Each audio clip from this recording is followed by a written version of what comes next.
Tonga soa atao amin'ny fandarana Jeanne Forêt Santé aty Canada indray ianao. Ny hoadiaditsika an'io zany dia ny vaovao malaza tamin'ny herinandro lasa teo dia tsy inona izany fa ny famerenana ny kabeson'ny mpanjaka toera avy ao Sakalava. Ny hoadiaditsika manaraka eto koa zany dia ny resaka fanapoizinana ara-tsakafo izay mbola tsy miravina hatramin'izao mbola tsy fantatra hoe iza marina no nanao an'ilay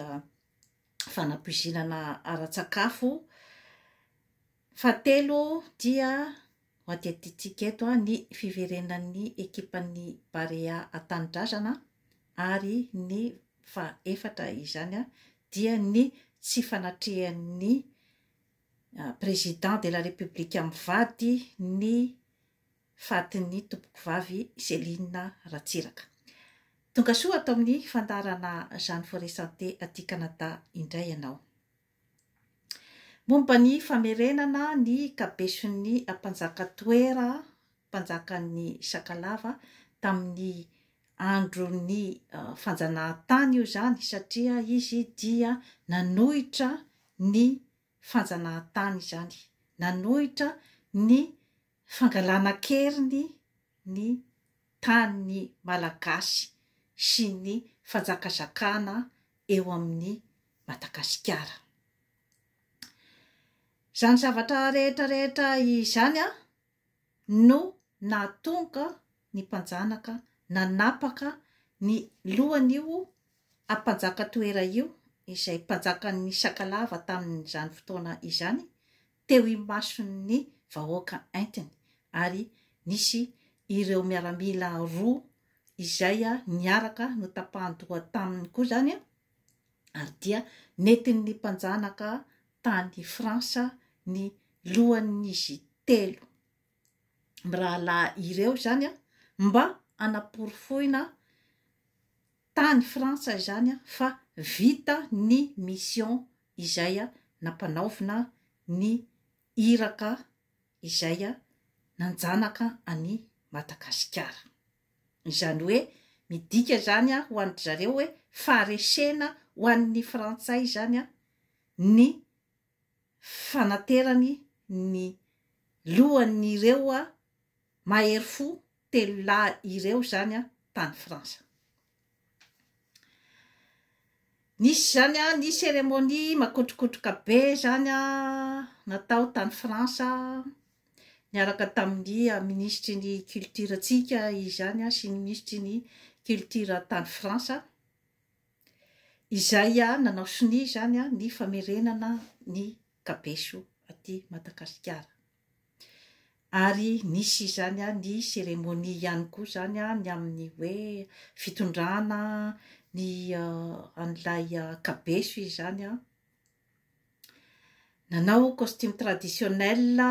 zany ireo zana-drazana izay hoe mahafinaritra tokoa zany ny hoe ny fijerevana an'ilay cérémonie. Miarahaba ny taranaky ny mpanjaka toera rehetra izany ny tenako ny famille Kamamy, ny malagasy rehetra tsy vaky volo izany tamin'iny famerenana n'iny kabeso iny satria midika izany fa ny aiky izany ny Frantsay fa nisy tokoa izany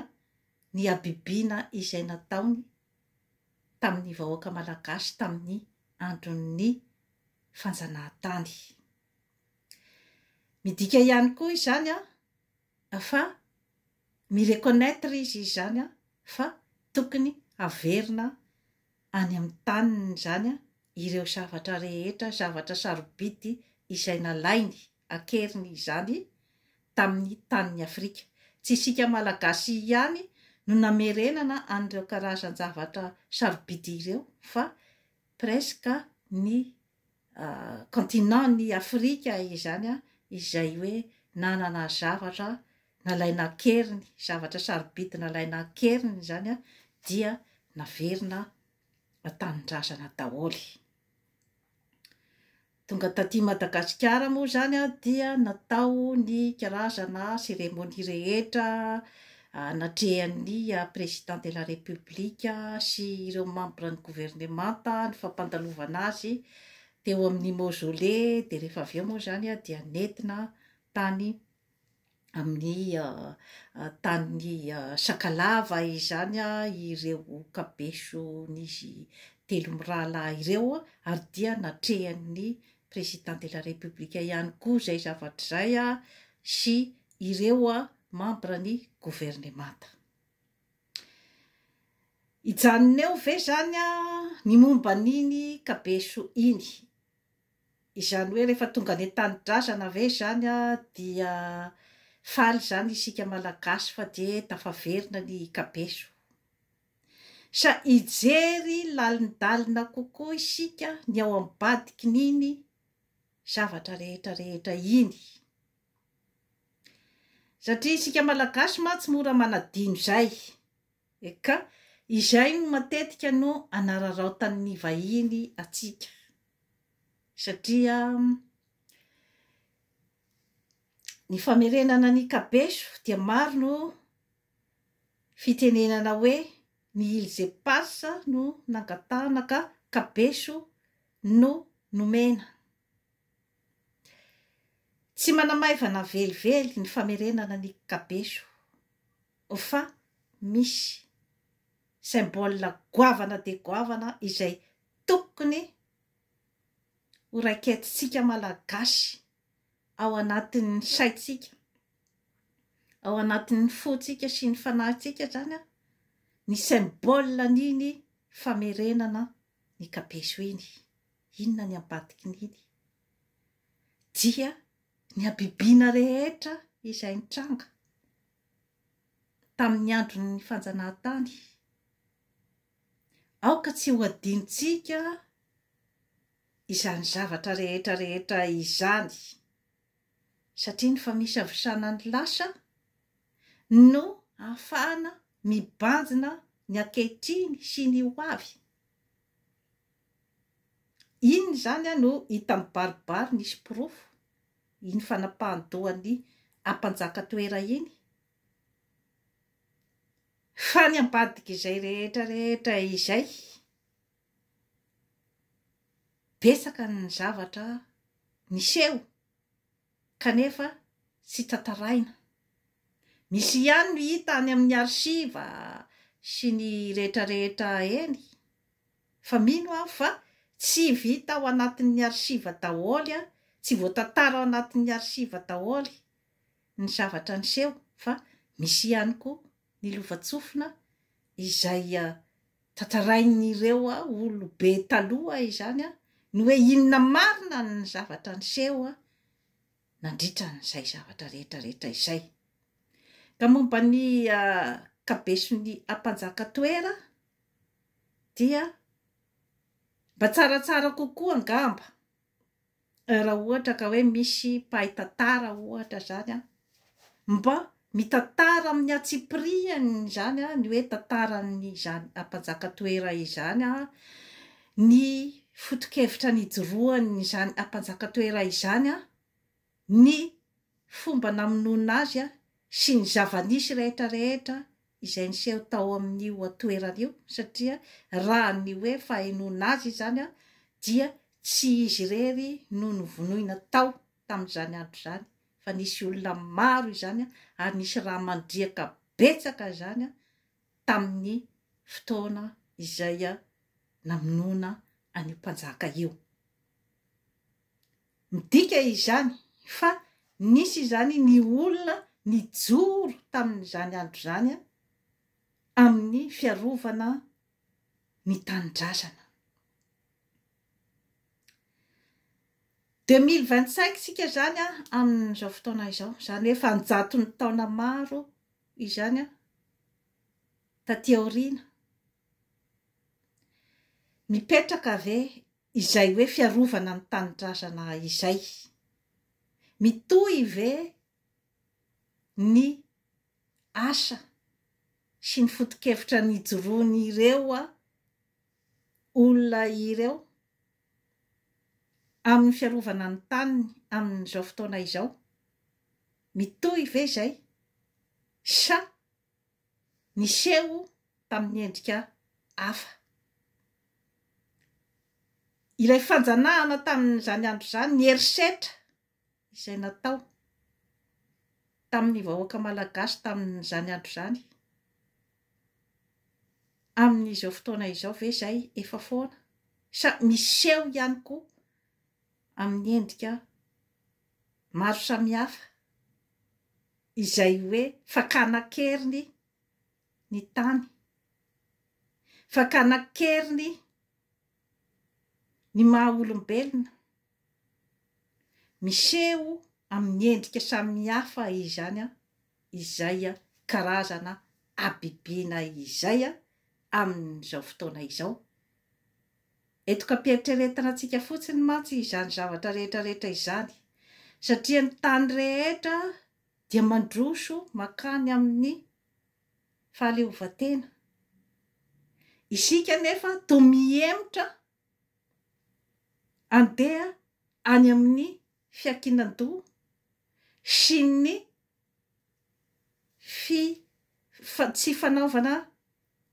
fifanaovana tsinitsinina amintsika samy malagasy. Izany hoe ilay mpanjanaka tamin'izany andro izany izy dia tena nirongo-basy ary nitondra antsy, nitondra fitaovana amonoana ankitsorana teo masony rehetrarehetra. Amin'izao fotoana izao tsy ilay mpanjanaka frantsay fotsy hoditra intsony izany amin'izao no manohy an'ilay endrika fanjanahana, fa ny malagasy mitovy amintsika ihany no irahany hanao an'ilay opération. Ho an'iza? Ho an'ny tombotsoany ihany. Rehefa tena ataonao angeny kanty, mbola ny mpanjanaka ane hatramin'izao no tena mahazo ny tombotsoa mihoapapana mihitsy izany eto amin'ny tanitsika. Fa ny olona irahany ange mahazo apahany ihany aloha, fa tsy mitovy amin'ny ambongadiny izay azony. Ary rehefa tao any kanty, sy tena 100% ange ny olona irahana, dia tena hoe hisitraka n'iny zavatra nomena azy iny, tsy 100%, fa mbola anaovany karazana chantage ihany koa ireny harena azon'ireo karazan'olona irahan'ireo, satria anaovany chantage satria fantany izy no nanome azy, tamin'ny alalany no nanomezana azy. Kanefa zavatra ao aty amin'ny taninao ihany no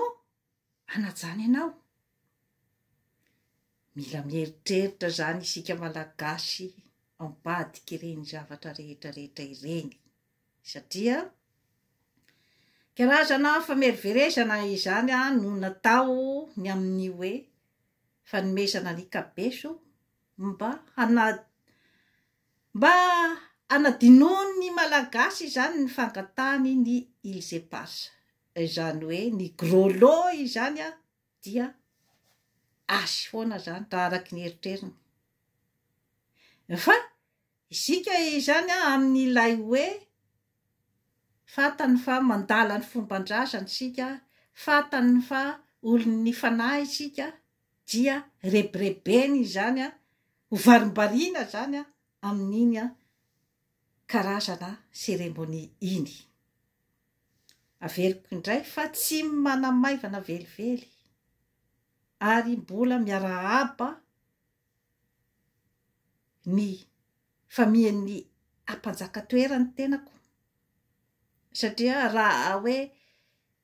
ara-psikolojika izany ireny zavatra rehetrarehetra ireny dia miteraka karazana hoe fitonitsaina izany. ny amin'ny hoe tafaverina tanidrasana izany a ny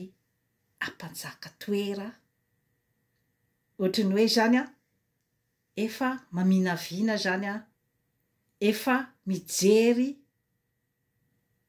ny atao hoe fahaleovantena kanefa efa azontsika ve izay fahaleovantena izay amin'izao fotoana izao ary efa manangasanga ve izay fahaleovantena izay satria tokony hoararaotintsika amin'ireny karazan-javatra rehetra ireny ange ny fitakitsika ny fahaleovantena tena izy sitraky ireny razana ireny sitraky ny ampanjaka toera ny hiverenany kabesony ao an-tanindrazana matoy ny tafaverina sika malagasy dia mino an'izay hoe erin'ny razana izay tokony zany isika hitodika isika rehetra zany a isika malagasy rehetra tsy vaky volo hitodika amin'iny fiverenan'ny kabeson'ny ampanjaka toera iny andeha hitaky ny fahaleovantena tena izy ho atsika malagasy 2025 zao efa ny foa ny akabeazan'ny tao Afrika reny ry Ibrahim Traoré ireny a de efa symbole ny fitakiana ny atao hoe fahaleovantena tena izy de isika ve no ambanin'izany ataoko angamba fa hanomboka amin'iny fiverenan'ny kabeson'ny ampanjaka toera iny zany a ny hetahetapony malagasy hiverina amin'izany hoe fahaleovantena tena izy izany enjana de enjana nefa ny lalana atongavana amin'izany satria mbola maro ny sakatsakana ao ambadik'ilay izy moa ve de ny frantsay sy ny hoe tany mandroso ny Occident sy ny tany matanjaka ve no tena hoe matanjaka sa isika no tsy mbola vonona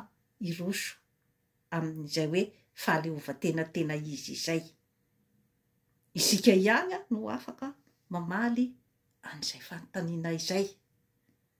satria rehefa ny vatona trondrotry ny tany ao amin'ny firenena iray no mbola tsy vonona ny hakan'izay fahaleovantena tena izy izay fa mbola olombitsy no misitraka ny harena rehetra ao amin'ny firenena iray dia mazava ho azy fa rehefa mbola tsy te anaparitaka ny tombontsoa rehetra ao amin'ilay tany ilay olombitsy zany izy no andeha hisakana ny fahaleovantena tena izy fa rehefa ny malagasy sy vaky volo no tapa-kevitra hoe andao amin'izay sika mba ho maso mandidy amin'ny tanysika andao amin'izay sika hanongotra ny fahatrana magitsikitsika andao amin'izay tsika ampilamina ny tanysika vitane io e vita io tsisy zavatra sarotra ny momba an'izay zavatra izay fa ilaya tsy firaisan-tsaina eo amintsika izany a ilay tsy firaisan-kina eo amintsika malagasy izany a no mbola mahatonga ny tanjaky ny frantsay sy ny firenena matanjaka eo amintsika fampieritreretana zany ny aya ny amin'iny hoe avelantsika fotsiny ny ve iny événement-ny fiverenan'ny karandohan'ny ampanjaka toera iny avelatsika fotsiny ny ve ho resaka fety fotsiny ve iny de rehefa avy eo amin'izay dia samy mandeha samy mitady samy manao zay tiany atao apetrako amintsika rehetra izay fanontaniana izay hiditra zany amin'ny resaka fanampoizinana ara-tsakafo izay hatramin'izao aloha zany dia mbola tsy misy izany ny hoe inona no tena valin'ny fanadihadiana moa ve misy marina ilay fanadihadiana atao momba niny zavatra mamoehatra sy mampalahelo de mampalahelo tovolahy sy tovovavy eritrerony ao anatin'ny ataontsika hoe tanjaka sy ny hoe fahatsarana amin'izany fahatanorana izany zany ny ololavo ao Antananarivo zany ny totaly ny maty amin'izao fotoana izao zany tamin'ny fanampoizinana ara-tsakafo dia mahatratra 430 ary dia mampalahelo de mampalahelo ireo sisa ampiny izay hoe mba magataka zany ny fanampiany fanjakana sy ny olom-pirenena ny mba anaovana évacuation sanitaire satria misy efa sitrana izany kanefa dia mbola ny laoso ny fahafatesana izany hoe mbola mila karazana suivi rééducation izany ny zavatra ohatran'ireny satria misy séquelle be dia be ny après ny fahavoazana ohatran'ireny donc mila surveillance matanjaka dia matanjaka ka dia mbola mamerina hatrany zany ny fampiononana an'ireo ray aman-dreny ny havana ny ray-tapo sy ny namany ireo ankizy lavo tamin'iny fanampoizinana ara-tsakafo iny ary de mbola mitohy moa izy zao hatramin'izao satria dia mbola misy ihany koa zany mitovitovy ihany ny circonstance izay nipoirany anniversaire tany Ampitatafika izay nahafatesana artiste anankiroa dia mitovitovy ihany koa zany ny karazana fisehoan'ilay aretina dia ny hoe mandoa de marary an-doha miraikitra ny lela de ny maso tsy mahita ahoana ary zany nisy terifito tsy milamina ny tany izay angamba no azoko holazaina satria raha ny fitiavan'ny malagasy ny atao hoe fety ny fitiavan'ny malagasy ny atao hoe mba mihinankinana zavatra sy misotrosotro mandihy amin'ny fety zany no nitranganina karazana iay ohatran'ireny dia ataoko hoe tena tafiditra latsapaka any amin'ny mahamalagasy mihitsy zany no voahitsakitsaka sy voakapoka amin'ny zavatra toy ireny ka dia ataoko fa itoy angamba ny fanadihadiana sy ny fahafantarana ny marina rehetra izany momba niny tantara iny mba hampisy filaminana ao amin'ny fiarahamonina malagasy. Hiditra zany tsika ny amin'ny fatin'ny tovovavy Céline Ratsiraka izay tsy natrehan'ny président de la république mivady izay niteraka resabe izany samy nanomeny heviny teo daholo moa zany ny hoe fieritreretany tsirairay hoe inona no mety ho antony tsy nahateo azy fa raha izaho manokana moa zany ny antony tsy nahateo azy dia izy ihany mahafantatra ny antony tsy nandehanany teo zaho tsy afaka hiditra ny anatin'ny lohany zany ka hafantatra hoe inona ny antony tsy nahatongavan'izy mivady teo na mba tao ara hoe solotena hoe ataontsika hoe ny première dame ihany zany no tonga teo tsy afaka hiditra anatin'ny sainitry zareo azy zany fa namaly nanao réaction ny malagasy, nanao réaction ny publika izany a, tsy nakasitraka ilay fietsika ny amin'ny hoe tsy nanomezam-boninahitra farany antoboko vavy Selinina Ratsiraka izay a vehivavy nanatantara, nametraka tantara tamin'izany hoe Madagasikara izany, satria dia isan'ny vehivavy pioniera izany izy a teo amin'ny hoe resaka politika sy ny hoe resaka fiadiana ny zon'ny vehivavy, ary indrindra koa zany a dia olona izay hoe tena nanohana ny vadiny zany a nandritran'izay hoe fotoana lava nitondran'ny président Didier Ratsiraka izay. Ka tsy anjarako zany a ny andeha analava resaka momban'izay fa ny zavatra fantatro fotsiny aloha dia ny hoe ny première dame eran'izao tontolo izao a na dia tsy mitondra intsony ara izy a, tsy eo intsony zany a ny hoe tsy eo amin'ny fitondrana intsony zany a ny vadiny, dia nomem-boninahitra daholo eny hatramin'ny Jacques Kennedy zany a, izay hoe efa nanambady olo-kafa izy, nanambady an'ilay milliardaire Onassis taorinan'ny nahafatesan'ny JF Kennedy vadiny zany, mbola nomeny Amerikana voninahitra ny amin'ny maha première dame azy a tamin'izany andro zany a, ary hoe nalaza dia nalaza izany hoe couple Kennedy izany a tamin'izany andro zany, dia mbola nomeny Amerikana ny haja-mamboninahiny ny fatin'izany Jacques Kennedy izany, ary dia nalevina soamatsara teo akaikin'ny JF Kennedy rehefa maty izy.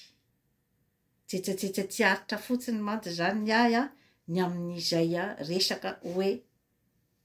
première dame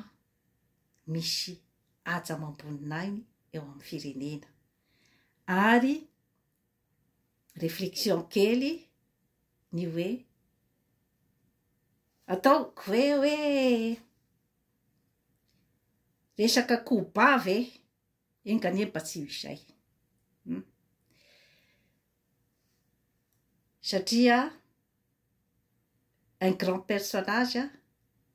dia mahafantatra ny grand personnage ohatr' azy, ary manaja ny grand personnage ohatr' azy. Fa raha ohatra zany olona iray izay hoe tsy mahafantatra ny valeur ny atao hoe grand personnage, c'est bien dommage, fa mampiseho ny maha petit personnage azy. Ka izay zavatra izay zany a no teny atsipoko kely amintsika malagasy. Isika manko a manana an'izay tendance amin'izay hoe tia vao, na hoe sakaizan'ny mpandresy, na hoe ozy izahay Betsileo, rehefa ny Betsileo no miteny hoe tsa malaza koa, dikan'izay dia olona nalaza nanana ny naha izy azy teo zany a, fa efa tsy misalotra n'iny voninahitra iny intsony zany a, dia izay zany a matetika no ataon'ny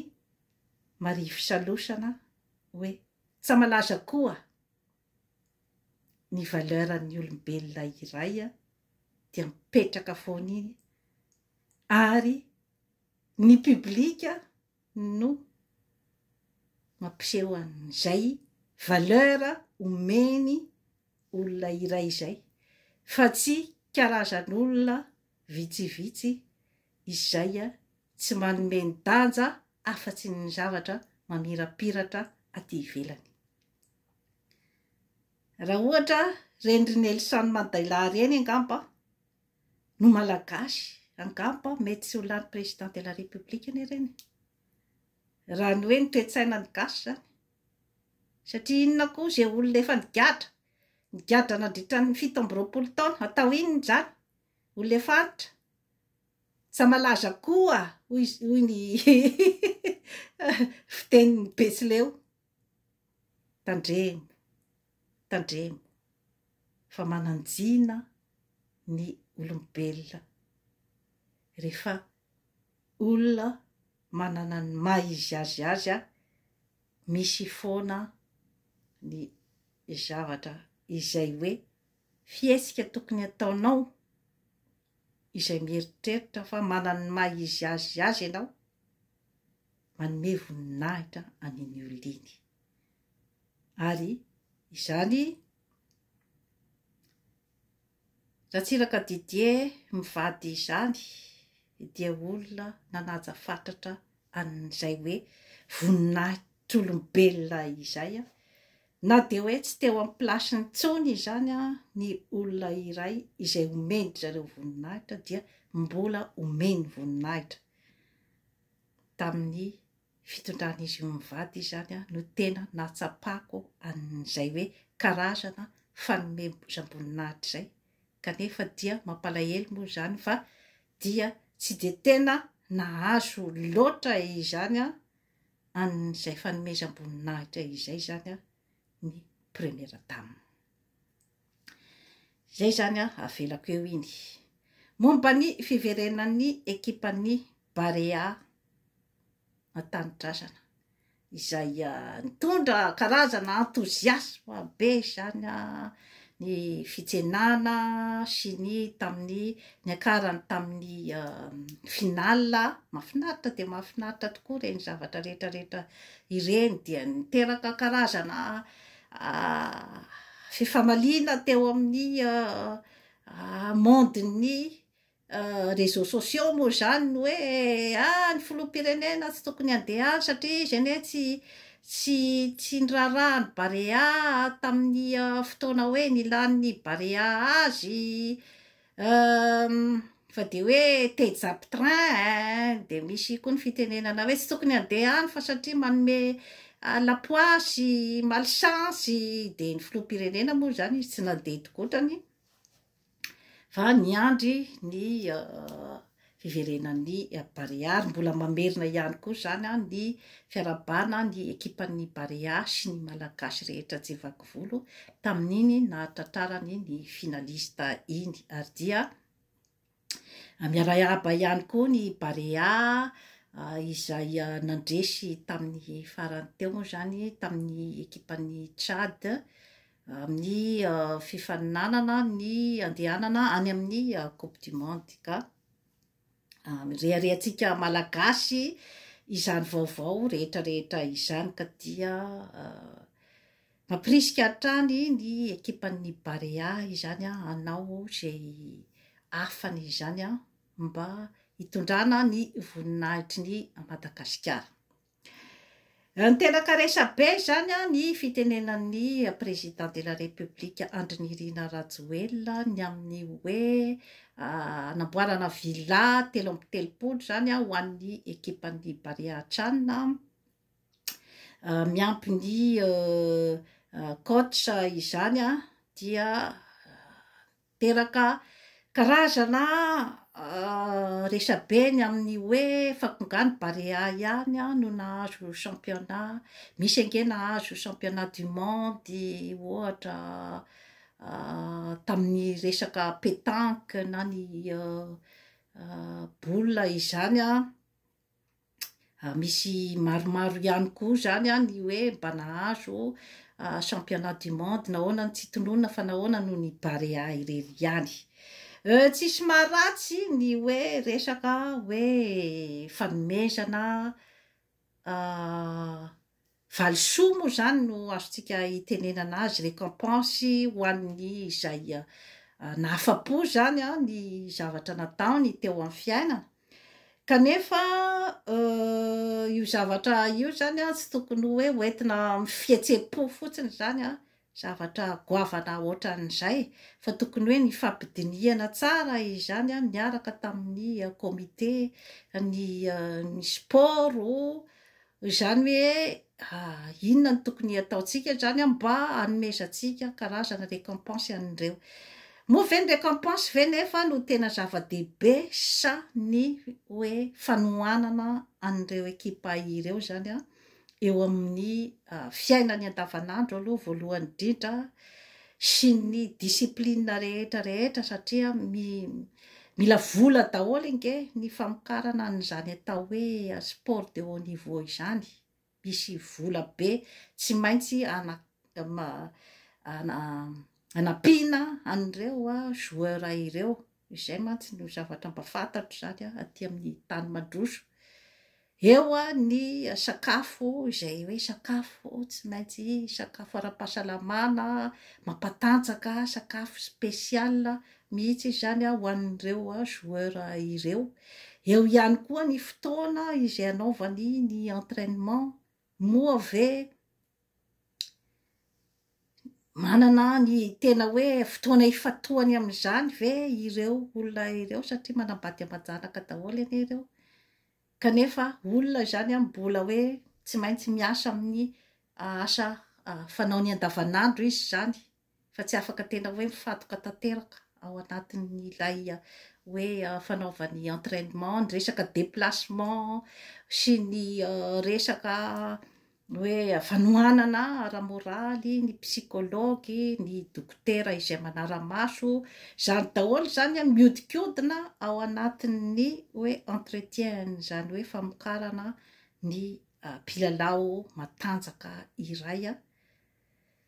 Mila eritreretin'ny fanjakana zany izay zavatra izay ny fitondrana ny gouvernemanta, ny filohan'ny republika izany angamba alohan'ny eritreretany zany hoe anomezany karazana valisoa izay mihoapapana be na tonga resa be hoe nahoana no tsy anomezana ny olona mahantra ary androy ohatra izay vola izay nahoana no tsy nanaovana évacuation sanitaire an'ireto ankizy mbola hoe marary, mitondra ny séquelle ny fanampoizinana ara-tsakafo, mitondra karazana réflexion be zany zay zavatra izay ka ny fehiny fotsiny zany dia angamba décision ohatran'ireny zany mila dinihana tsara alohan'ny amoahana ny fanapahan-kevitra. De toy izay no azoko natolotra izany mikasika ny vaovao rehetra, ny fomba fijeriko moa zany tsy voatery anana ny marina aho amin'ny fomba fijeriko zany